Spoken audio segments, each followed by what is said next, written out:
El extraordinario. Extraordinarium. Primer acto. Acto primero.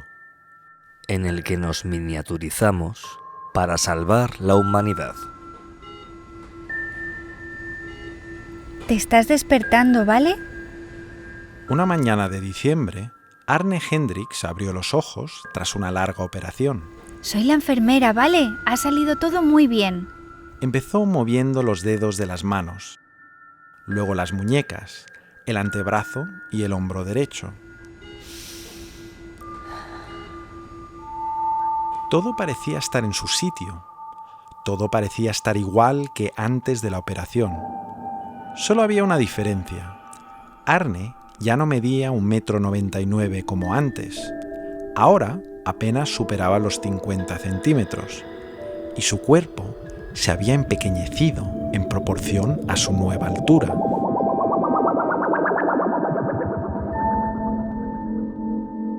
«24 horas después, el holandés de casi 50 años recibió el alta y volvió a casa a pie. Quería experimentar el mundo por primera vez, desde esta nueva perspectiva. Y lo que encontró fueron unas calles exageradamente grandes, una ciudad sobredimensionada. Los bordillos de las aceras eran tan altos que tenía que pegar brincos para subirse a ellas. Los coches parecían autobuses. Los autobuses parecían camiones de remolque. Persona tras persona giraba la cabeza al verle pasar. ¡Hostia, qué fuerte, macho! ¡Es un mini-yo! Los gatos le miraban con semblante amenazante. A unos metros de su apartamento, pasó por delante de una frutería y se paró delante del escaparate repleto de mandarinas. En su antigua vida, cabían en la palma de su mano y ahora tenían el tamaño de su cabeza y no pudo evitar pensar: esto no es una fruta grande, yo soy una persona pequeña. Hendrix compró una y necesitó la fuerza de sus dos brazos para llevársela a casa. And when I came home and I started to try to peel it, Cuando llegué a casa, empecé a pelarla. put it in your mouth and the juice burst to all sides. La metí en mi boca y el zumo explotó por todos los lados. It's just this incredible abundance, this joy of having so much because you yourself are so small. Sentí una increíble sensación de abundancia. El placer de tener tanto porque eres tan pequeño. Esa noche, Hendrix montó una cena para celebrar su nueva vida. Invitó a un centenar de personas que también se habían sometido a la operación de encogimiento. I fed 100 people and we all ate from this one chicken. Alimenté a 100 personas y todos comimos de un único pollo. Y flipó cuando vio como todos cabían holgadamente en su apartamento de 70 metros cuadrados. Antes de su radical cambio de estatura, Hendrix era un artista que medía 2 metros, que no siempre llegaba a fin de mes. Ahora, tras el proceso de encogimiento, constató que le esperaba una vida llena de abundancia. Porque para Hendrix, la miniaturización de la especie es la vía para acabar con el hambre en el mundo. Es la mejor solución que tenemos para neutralizar los peores efectos del cambio climático. So when you start shrinking, your body weight also drops way more than the percentage that you become smaller. Cuando empiezas a encogerte, tu peso corporal se reduce mucho más que el porcentaje de tu reducción de tamaño. So at 50 centimeters, you would only weigh something like 2 to 5 kilograms, maybe 8. And if you are that small, you need very, very little to sustain yourself. Very little water, very few calories. Si mides 50 centímetros, pesas solo entre 2 y 5 kilos, quizás 8. Y si eres así de pequeño, necesitas muy poco para mantenerte con vida. Muy poca agua y pocas calorías. Basically, one apple would feed you for the whole day. Básicamente, una manzana podría darte de comer durante un día entero. Y ahora viene el plot twist. La cena sucedió, pero ni Arne ni los asistentes se habían encogido de verdad. The chicken was an ostrich and we didn't actually shrink. El pollo era un avestruz y no nos encogimos de verdad. But the fantasy was really how it would be if we were so small. La fantasía era realmente cómo sería si fuéramos tan pequeños. One chicken would easily feed 100 people. Y un pollo podría dar de comer fácilmente a 100 personas. Todo era una simulación, una teatralización de una obsesión que lleva persiguiendo a Hendrix durante más de una década. Think of the lifetime expenditure of energy that's required to support someone who's bigger compared with someone who's smaller. Piensa en el gasto de energía que se necesita para mantener con vida a alguien que es grande comparado con alguien que es más pequeño. Escuchamos al filósofo Matthew Liao, otro defensor acérrimo de la miniaturización. If you look at people who have lived past 100 years, so centenarians, there are very few people who are very tall. Si estudias a las personas que viven más de 100 años, no suelen ser muy altas. Y aunque nuestra cultura valora la altura como símbolo de virilidad y deseabilidad, I think those biases they can change. Creo que esos sesgos pueden cambiar. y cuando el metaverso domine nuestra existencia... Marcus, no te flipes. Bueno, si el metaverso empieza a petarlo... Mejor.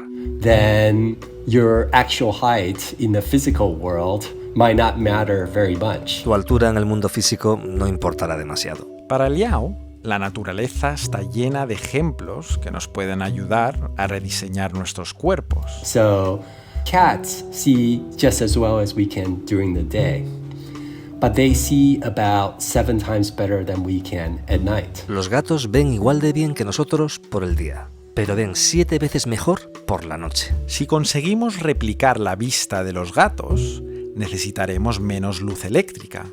Y si aprendemos de los animales que viven en climas secos, necesitaremos menos recursos hídricos. Para reducir nuestro consumo de carne, el filósofo propone diseñar dispositivos similares a los parches de nicotina. And you put it on before you go out for a meal, and it creates some sort of aversion to meat. Te lo pones antes de salir a cenar y te genera una especie de aversión a la carne. ¡Esto apesta! Pero entre todos estos cambios, el más importante es cambiar nuestro tamaño. So it turns out that if we just roll the height back by about 15 centimeters, we could have drastic effects on, the climate. Con tan solo reducir nuestra altura unos 15 centímetros, tendríamos un efecto drástico sobre el clima. Con esta reducción, nuestra masa se reduciría en un 25%. Un downshifting corporal para salvar la humanidad. Pero no te vayas todavía. Suspende tus prejuicios, porque en este episodio vamos a viajar a un mundo muy pequeño, muy pequeño, muy pequeño. Deja de mirar cada vez más alto y cada vez más lejos. Gira tu mirada hacia tus adentros, hacia lo pequeño, hacia lo micro, hacia lo nano, hacia lo pico, hacia lo cepto, hacia lo yocto. Porque nuestro futuro dependerá de ello.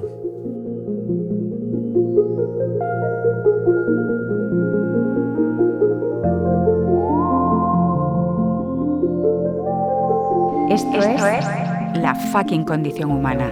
Historias asombrosas de lo divino y lo mundano. Un Fucking. podcast de Mar Abad, Marcus H. y Javi Álvarez.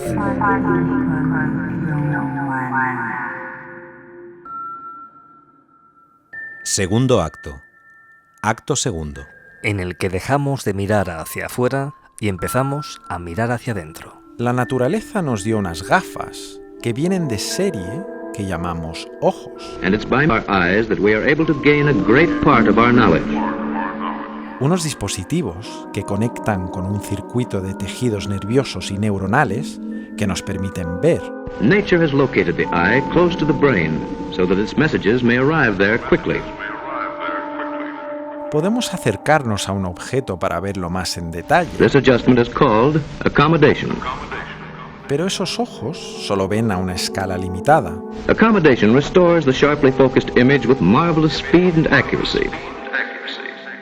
A principios del siglo XVI, esto empezó a cambiar. La invención de la imprenta disparó la demanda de libros y el deseo de leer disparó la necesidad de tener lentes para leerlos. Inventores británicos, italianos y holandeses empezaron a experimentar con esos cristales y se dieron cuenta que podían ser empleados para penetrar en un mundo completamente desconocido hasta entonces. Imágenes de un mundo infinitamente pequeño que hasta no hace mucho tiempo permanecían ocultas a los seres humanos. De estos experimentos nacieron unos dispositivos que llamaron microscopios, gadgets oculares que permitían ver cosas a unas 20 o 30 veces más tamaño que el ojo humano. Al principio, esta ventana al mundo micro estaba reservado a unos pocos early adopters que se lo podían permitir, pero en 1665 esta ventana se amplió de forma espectacular, con la publicación de Micrografia, un libro escrito por el inventor británico Robert Hooke, con el nada rimbombante subtítulo de Descripciones fisiológicas de los cuerpos diminutos realizadas mediante cristales de aumento con observaciones y disquisiciones sobre ella. Lo verdaderamente revolucionario de este libro no fueron los textos, sino los dibujos. En su interior había páginas y páginas de ilustraciones detalladas de las observaciones bajo microscopio de su autor. Nos lo cuenta Javi Álvarez. Por primera vez, una pulga ya no era un bicho diminuto de unos pocos milímetros. Ahora era un animal enorme con piel escamada que parecía una armadura, con garras peludas y gesto amenazante.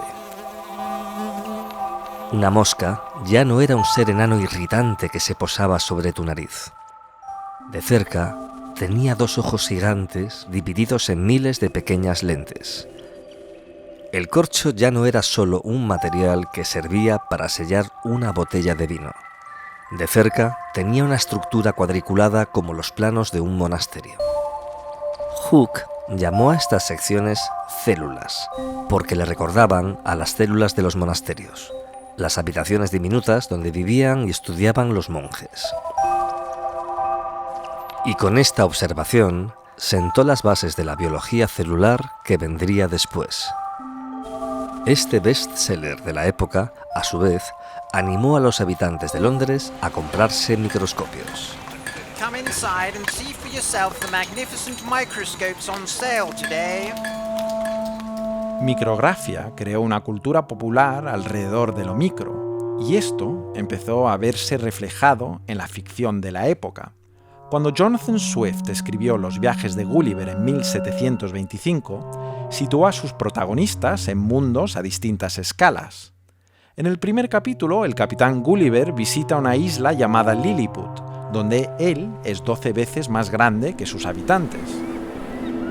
Observé la capital a mi derecha. Parecía el decorado de una obra de teatro. Y en el segundo capítulo, viaja a Brobdingnag, donde él es 12 veces más pequeño que los demás. Lo primero que me sorprendió fue la altura de la hierba, que sobrepasaba los 6 metros. No es la primera vez que la ficción utiliza el recurso de pequeños y gigantes.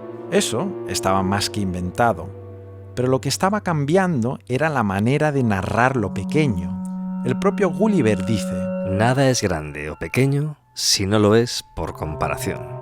Antes del microscopio, las comparaciones entre pequeños y gigantes eran más básicas, pero ahora el escritor empezaba a tomar conciencia del aspecto que tenían los seres que escapaban a la simple vista.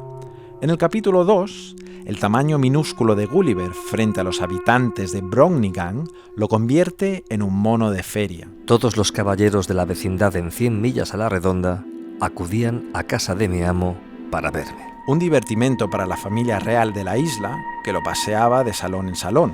La reina se aficionó tanto a mi compañía que no podía comer sin mí. Las mujeres más guapas de la corte lo integran en su vida social. Las damas de honor me invitaban a sus habitaciones para tener la satisfacción de verme y tocarme. Aunque su olor natural resultaba mucho más soportable que los perfumes que utilizaban, ya que estos me ocasionaban un desmayo fulminante. Las damas acaban desnudándose delante de él sin pudor, pero lo que ve Gulliver no le produce placer. Provocaba en mí una sensación de disgusto y horror. De cerca, la piel de estas mujeres no es suave y su pelo no es liso. Su piel me parecía extremadamente burda y desigual y de un color muy diversificado cuando la contemplaba de cerca. con lunares aislados de la anchura de platos, coronados de pelos gruesos como cordeles. Gulliver está viendo lo que ve una persona mirando por un microscopio. Gulliver es el microscopio que nos revela que un lunar amplificado por una lente es una cosa muy distinta a un lunar visto con nuestros ojos. Es la materialización de lo que el microscopio había permitido al ojo humano, entrar en escalas de la existencia que antes se ignoraban y se desconocían, a la vez que se convierte en un poderoso recurso para burlarse de la condición humana. Os advierto que la gente menuda es gente encogida, y la gente encogida en general es muy peligrosa. Swift no es un gran seguidor de la ciencia. Está usando la miniaturización para reírse de la sociedad en la que vive. En palabras del biógrafo de Swift, Leo Damrosch, el efecto de la miniaturización es sacarnos del día a día de las personas. El genio de Swift está en su capacidad para hacernos ver. La gente encogida es gente pequeña y la gente pequeña son juguetes. El microscopio nos permitió entender las estructuras que rigen la vida. Nos ayudó a descubrir que la gente no enfermaba de vientos cargados de bichos como se pensaba antes. Permitió secuenciar nuestro ADN, entender cómo la división celular hace crecer los cánceres, descubrir el funcionamiento de las neuronas, saber que el esperma contenía seres minúsculos llamados espermatozoides, y nos dio la posibilidad de penetrar en la esfera de lo nano, que nos ha dado vacunas de ARN mensajero, microchips y promesas de un mundo de medicina personalizada. La microscopia se estableció definitivamente en la investigación científica. En palabras del científico Brad Amos, permitió estudiar un mundo que no obedece a las mismas reglas de la percepción que el nuestro. Y con la llegada del cine, la miniaturización se convirtió en un recurso muy socorrido para contar historias. Bien. Jack, soy el teniente Doug Pendleton. He sido miniaturizado y de algún modo he entrado en ti. Lo primero que pienso cuando hablamos de miniaturización, sin duda ninguna, es El chip prodigioso, la película de Dennis Quaid. Escuchamos a Carlos Brioso, divulgador de cine en TikTok. No estoy ahí fuera, estoy dentro de ti. ¿Ha oído eso? ¿Oír qué? No lo ha oído.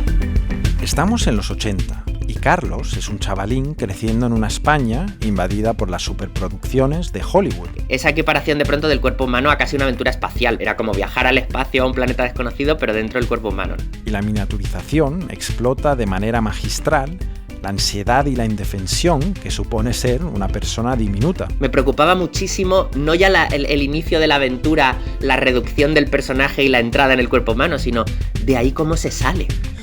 Estoy dentro de un tío al que le gustan los concursos. ¡Una vocal! Oye, Marcus. Dime, Javi. ¿No crees que estaría bien comentar que la idea del chip prodigioso está fusilada de Viaje alucinante de Richard Fleischer? La primera fase consiste en reducir un submarino con su tripulación y equipo quirúrgico e inyectarlo en la arteria carótida. Pues no. Pues vale. ¿Qué dimensiones ha de tener? Las de un microbio. Solo unos años después, en 1989, llega la película sobre miniaturización que más impacto ha tenido en la historia reciente. Cariño, he encogido a los niños. Y esa superproducción trata el tema con humor y fantasía. Es amable y cercana. Marcus es una soberana moñez. ¿Y los niños? No los he visto desde esta mañana. Pero sigue explotando la inquietud de ser tan pequeño. ¡Somos del tamaño de un moco! Resumiendo la trama, un padre de familia inventa una máquina para miniaturizar, que no parece funcionar. Un día, sus hijos y sus amigos entran en el desván donde tienen guardado este invento. Un golpe fortuito activa la máquina y acaba encogiendo a los niños. El padre llega a casa un día y decide barrer el suelo de su desván, y sin saberlo, mete a los niños en la papelera. ¿Dónde estamos? Saca la basura a la otra punta del jardín. ¡Los he tirado a la basura! Y a partir de allí se inicia una aventura en la que los niños tendrán que intentar volver a casa para ponerse a salvo, con la diferencia que el césped es ahora gigante y las hormigas son enormes. Carlos recuerda lo increíblemente vasto y terrorífico que suponía atravesar el jardín, que es una cosa que de normal atraviesas en 2 pasos. Es comedia, es entretenimiento light, pero no es casualidad que los recuerdos de Carlos sean una mezcla de diversión y terror. Cariño encogido a los niños nació a partir de una conversación entre Stuart Gordon y Brian Yuzna, dos directores de cine conocidos por hacer películas de terror de serie B, como... Y también... You're never too old to play with dolls until you're dead. Stuart and I were having a barbecue in my backyard, and he said, "You know what? We should make a movie for our kids." Stuart y yo estábamos de barbacoa en mi jardín y él me dijo, ¿sabes qué? Deberíamos de hacer una peli para nuestros hijos. Escuchamos a Brian Yuzna, entrevistado por el podcast The Good, The Bad and The Sequel. Gordon y Yuzna siempre han defendido que Cariño encogido a los niños es una peli de terror camuflada en una peli de niños. Just think about this. With darker lighting and a bad ending, it's a horror movie. Piénsalo bien. Con una iluminación más oscura y un mal final, es una película de terror. Horror and fantasy are two sides of the same coin. El terror y la fantasía son dos lados de la misma moneda. Algo que Gordon también confirmó a la prensa. A Disney le preocupaba que fuese a matar a los niños. Y yo siempre les decía, no les voy a matar, pero quiero que la audiencia piense que podrían morir.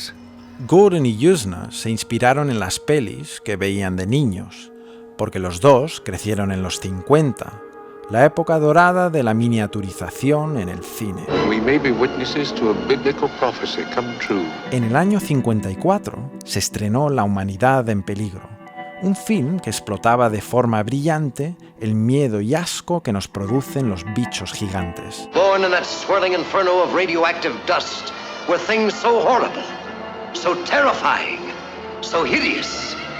There is no word to describe them. La peli empieza con una prueba nuclear en un desierto de Estados Unidos. Y de los restos de esa explosión nacen unos bichos enormes que amenazan la existencia de la humanidad. The skies above and the seas below, infested by swarms of nightmare creatures. Un reflejo de la obsesión que tenía la sociedad de aquel entonces con las bombas nucleares. La radioactividad era la magia de principios de siglo, la ficción es magia real. Una mezcla enorme de todas las inquietudes más todas las novedades de la civilización. Y en 1957 llegó el ataque de los cangrejos gigantes con una trama similar. On an isolated Pacific island, the Navy lands a party of daring scientists to solve the mysterious disappearance of an entire atomic research team. El gobierno de Estados Unidos pierde la pista a una serie de científicos especializados en energía nuclear en una isla del Pacífico, y cuando acuden a su rescate se encuentran con cangrejos gigantes. Here are monsters with razor-sharp claws that hand grenades and dynamite cannot stop. You will be a part of me. La radiación daba miedo y a partir de ahí tiene un potencial increíble para generar historias. Y de pronto todas nuestras historias orbitan en torno a eso porque hay una especie de subconsciente colectivo. También es el origen de la gran mayoría de los superhéroes. Los superhéroes de cómic de los años 40, de los años 50, los Cuatro Fantásticos, tal, todos eran como un accidente radioactivo, unos rayos gamma. Por accidente, recibe una alta dosis de radiación que altera la bioquímica de su cuerpo. Pero entre todas las películas que juegan con la escala, hay una que destaca por encima de todos. El increíble hombre menguante. Es considerada la gran obra maestra del género. Una pareja joven está pasando la tarde en un barquito cuando de pronto... Scott, ¿qué ha sido eso? No lo sé. Una especie de niebla. El protagonista le quita importancia al suceso, pero unos días después empieza a notar cómo la ropa ya no le cabe. Estoy menguando todos los días. Pero eso es ridículo, Scott. ¿Por qué dices esos disparates? Acude a un médico, pero nadie se explica lo que está pasando. No hay precedentes médicos de lo que le está pasando. Yo solo sé que se está haciendo más pequeño. Scott se hace tan pequeño que se vuelve invisible para su mujer y su familia. Deja de ser un hombre seguro de sí mismo y pasa a ser un ser diminuto y vulnerable.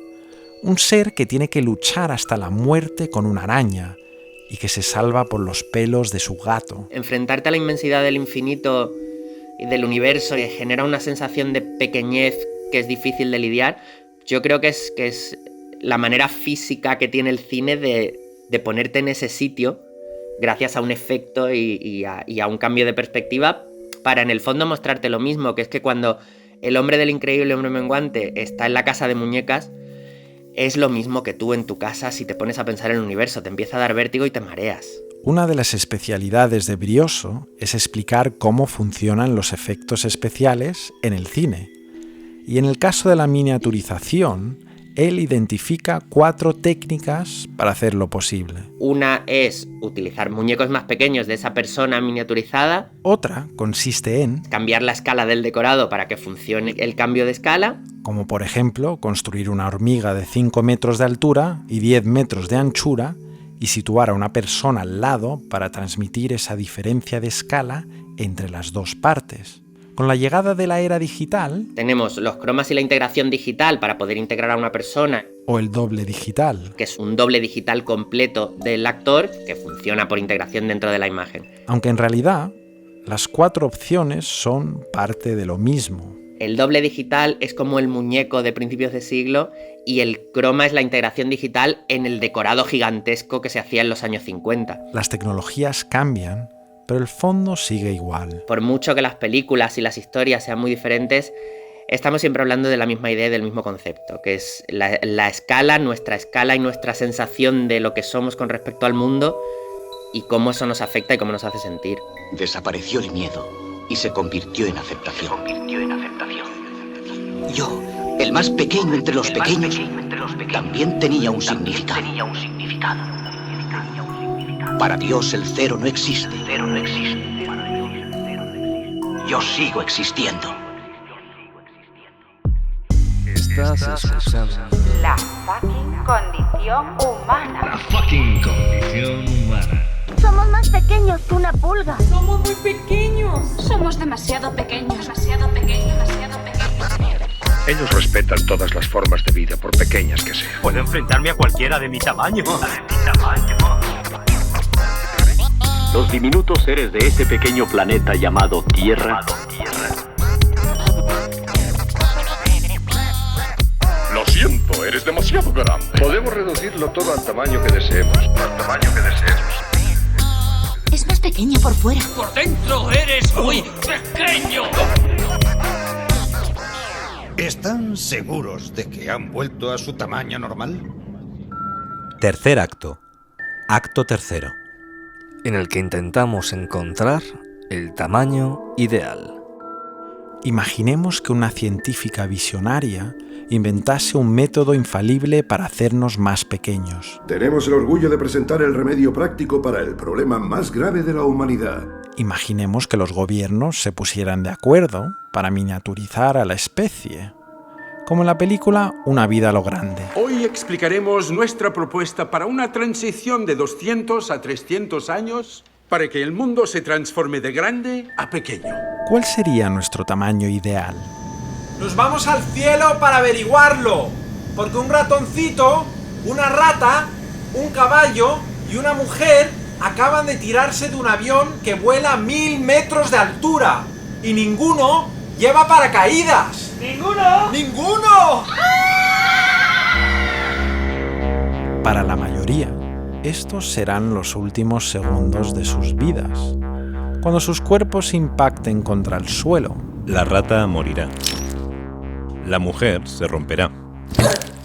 El caballo explotará.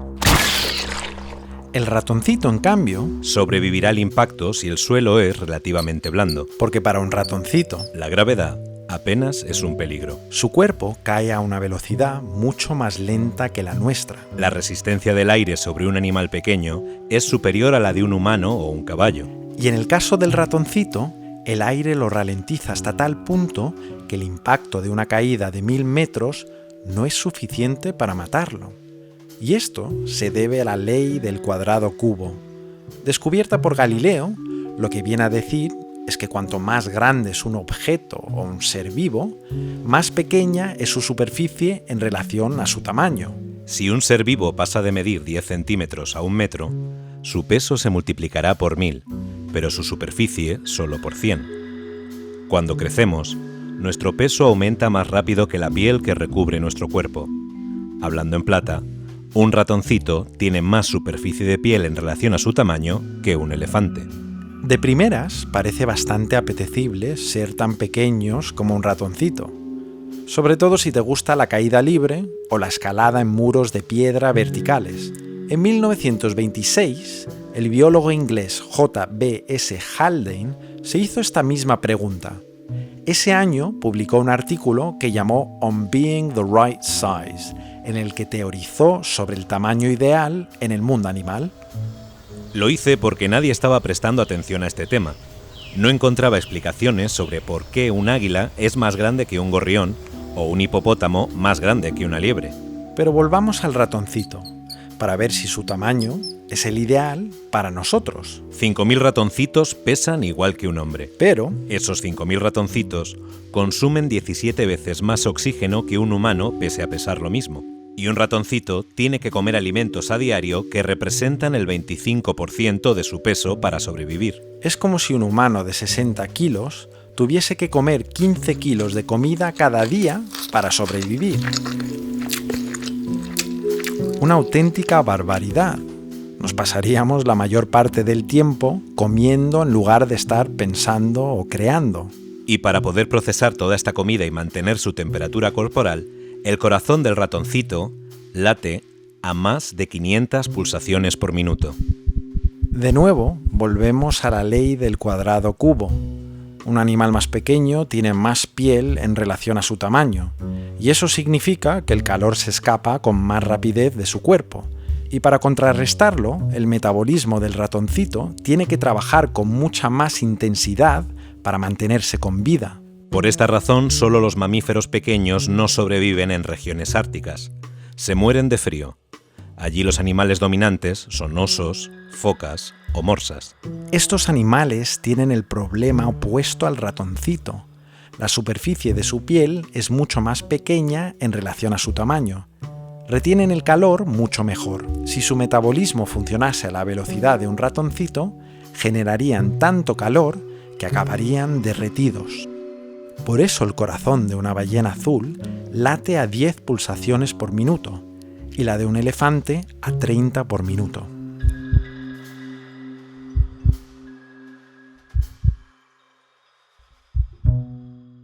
Sigamos con las comparaciones.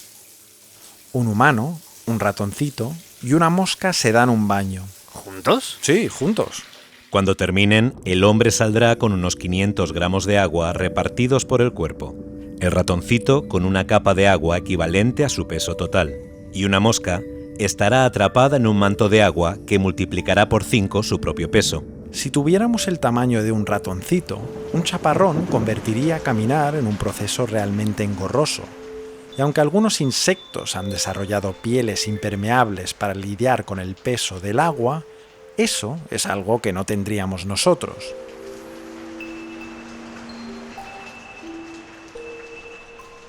Llegados a este punto, el tamaño del ratoncito mola más si queremos tirarnos al vacío sin paracaídas, pero a la hora de comer, un ratoncito consume mucho más y tiene menos resistencia a vivir en lugares fríos. Y además, lo pasa muy mal cuando cae mucha agua. Igual conviene quedarnos como estamos, porque ser pequeño tiene ventajas, pero también muchos inconvenientes. Cuanto más grande un animal, más complejo suele ser. Un gusano microscópico tiene tanta superficie en relación a su tamaño que no necesita un sistema circulatorio como los humanos. Es tan pequeño y tiene tanta piel en relación a su tamaño que absorbe el oxígeno y los nutrientes directamente. Si ese gusano multiplica su tamaño por 10, su peso aumentará por 1000 y necesitará 1000 veces más comida y oxígeno. Su cuerpo ya no vale. Necesita incorporar dispositivos para procesar los nutrientes que absorbe. Por ejemplo, desarrollando branquias o pulmones. Un humano tiene 100 metros cuadrados de superficie pulmonar para procesar el oxígeno que necesita para vivir. De nuevo, cuanto más grandes somos, más complejos se vuelven nuestros cuerpos. Y esto se ve replicado en el mundo de las plantas. Un alga funciona de manera similar a ese gusano microscópico. Procesa directamente los nutrientes. Una planta más grande, en cambio, necesita ramas, raíces y hojas para captar la energía que necesita para vivir. Lo necesita porque el oxígeno solo llega directamente a un organismo a pequeñas distancias. Por eso los humanos captamos oxígeno en nuestros pulmones y lo transportamos a todo el cuerpo mediante la sangre, mientras que una mosca capta el oxígeno mediante aperturas por todo el cuerpo que van directamente a los lugares de su organismo que lo necesitan para funcionar. Un ser más grande no puede hacer lo mismo porque el oxígeno no cubriría bien esas distancias de forma eficiente. Por eso hay tan pocos insectos que superen los 2 o 3 centímetros. ¿Y si fuéramos una pulga? Siempre se ha destacado este animal por ser capaz de saltar entre 50 y 100 veces más alto que su tamaño. A su escala sí, pero en la nuestra no. Una pulga puede saltar unos 15 centímetros, pero si una pulga creciese hasta el tamaño de un humano, el peso que tendría que soportar haría que su capacidad de salto se quedase igual, 15 centímetros. Es decir, su cuerpo tendría que aumentar su fuerza, pero su peso también, y esto se traduciría en que se quedaría más o menos como está. Haldane nos ofrece una verdad incómoda para quienes sueñan con un humano miniaturizado. Podemos reducir algunos centímetros comiendo menos, bloqueando nuestro crecimiento, o con selección genética, pero es imposible que seamos del tamaño de una mosca. Nuestro cuerpo está diseñado para funcionar a nuestro tamaño. Si fuéramos del tamaño de una mosca, pues nuestro cuerpo se parecería más a una mosca u otros animales que viven en esa esfera. Para cada tipo de animal hay un tamaño ideal. Vaya bajón, chaval. Lo siento, Javi, no vas a poder ser un ser minúsculo. Cada escala de tamaño requiere unas proporciones diferentes. Escuchamos a Ana Morales, experta en nanotecnología. Por eso no hay gigantes, y los gigantes que había eran los dinosaurios y estaban puestos en horizontal. Y eso hace imposible vivir en un escenario tipo Cariño en Cogido los niños. Si tú los haces más pequeños, ¿es porque el espacio entre átomos es más pequeño? Y eso requeriría vivir en otro planeta con otras condiciones. Primero va el tamaño de los átomos y la relación que tienen entre ellos electrónicamente, y luego las cosas se montan a partir de eso.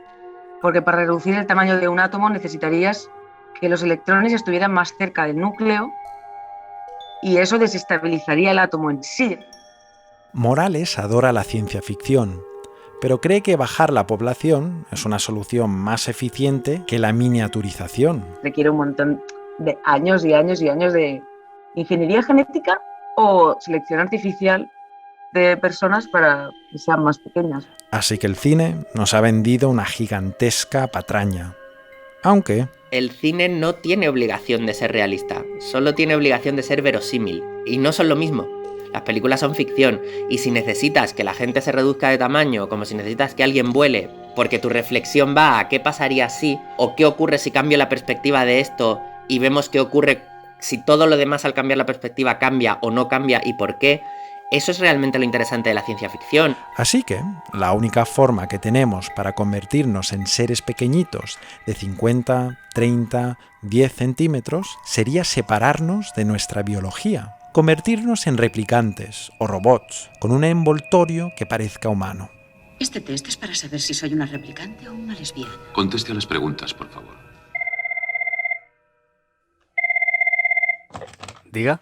Hola. Soy el teniente Tuck Pendleton.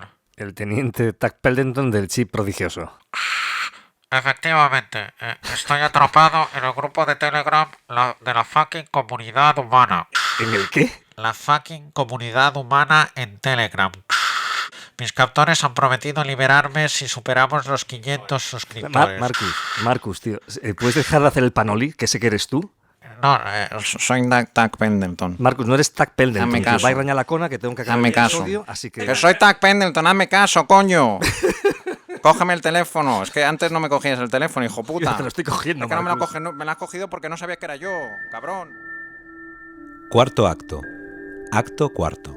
En el que encontramos la belleza de lo pequeño. Ultimately, the first centimeter of becoming smaller is for me the most important centimeter, because that shows that we can actually do it. ¿Os acordáis de Arne Hendrix, el artista que conocimos al principio de este capítulo? Hace tiempo que es consciente que no va a poder ser más pequeño de lo que es. Pero para él, miniaturizarse es un estado mental. Shrinking is also zooming in. Encogerse es también acercarse más a las cosas. Para Hendricks, mirar a lo pequeño es una manera de rebajar nuestra fantasía con lo grande. People don't believe that there is anything but growth. That there's no alternative to becoming bigger and taller. Mucha gente está convencida de que no hay nada más que el crecimiento, que no hay alternativa a ser más grande y más alto. Es su manera de luchar contra nuestra obsesión como sociedad por el crecimiento constante. Tomemos, por ejemplo, la leyenda medieval de Lanzarote. The Tale of Sir Lancelot.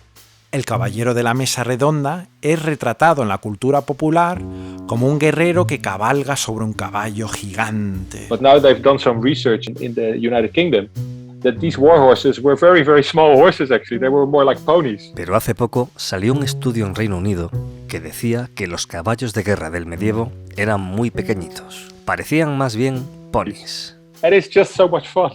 Can you imagine Lancelot sitting on a very small horse rather than this huge war horse that we imagine in our popular culture, right? Y me parece súper divertido imaginar a Lancelot en un caballo pequeñito, en lugar de en un caballo de guerra enorme como imaginamos siempre en la cultura popular. Y esos mini caballos, en realidad, tenían muchas ventajas. Those small horses were much more practical, they could turn much faster, in many, many ways, far better war horses than the big war horses that we imagine. Eran mucho más prácticos y podían girar con más velocidad. En muchos aspectos, eran caballos de guerra superiores a los caballos enormes que imaginamos. Esto choca con la búsqueda constante por ser el más grande, por construir la torre más alta, el aeropuerto más gigantesco, la ciudad más extensa. The only competition there is to be taller, not to be, more interesting in whatever way. La única competencia ahí está en ser el más alto, en lugar de ser el más interesante. And I think we need to make much more fun about ourselves when it comes to these sort of stupid ideas about bigness and tallness and moreness and growth. Y creo que tenemos que reírnos mucho más de nosotros mismos cuando tenemos estas ideas estúpidas sobre ser más grandes, más altos y crecer más y más. So we need to create a storytelling space where there's something that is telling the other stories. We need to start telling stories about the greatness of smallness.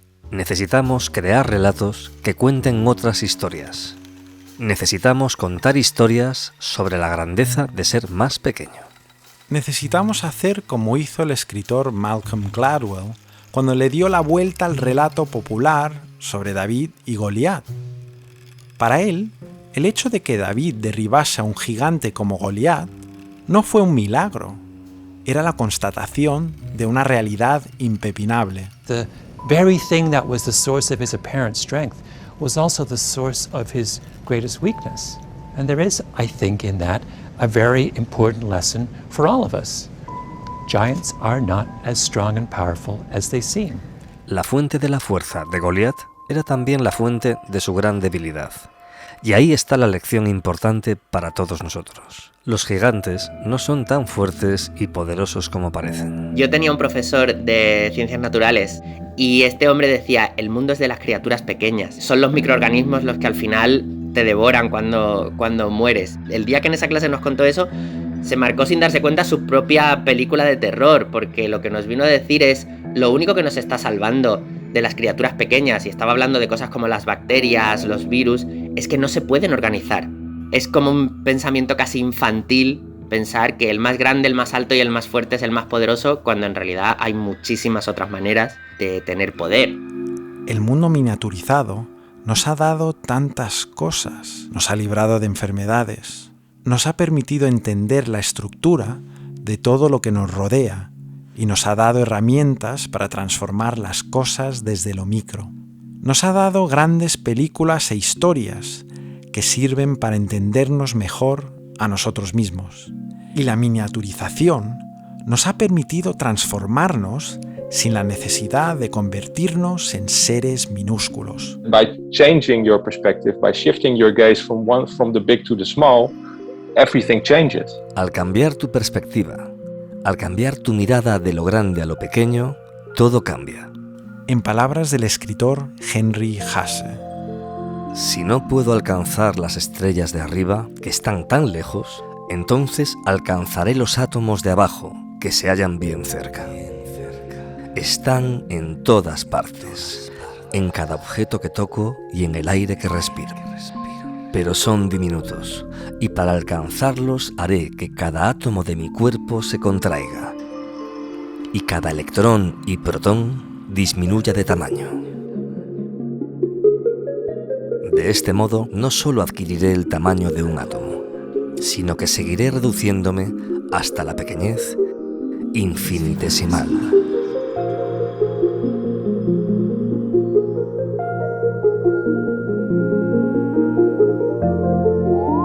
La fucking condición humana es un podcast del Extraordinario. Guión y dirección de este episodio, Marcus H. Diseño sonoro y música original, Javi Álvarez. Dirección editorial, Mar Abad. Estrategia y difusión, Marina Alonso Carriazo. Locuciones, Pedro Toro y Javi Álvarez. Producción, Flor Amarilla. Edición de voces, Marc Ferriz. Productores ejecutivos, David Cantoya y Óscar Hormigos. El Extraordinario tiene sus Jackmen en colección solo. Ellos ponen la gasolina para que la máquina vuele. Si quieres saber más sobre las fuentes utilizadas en este capítulo, visita la web elextraordinario.com.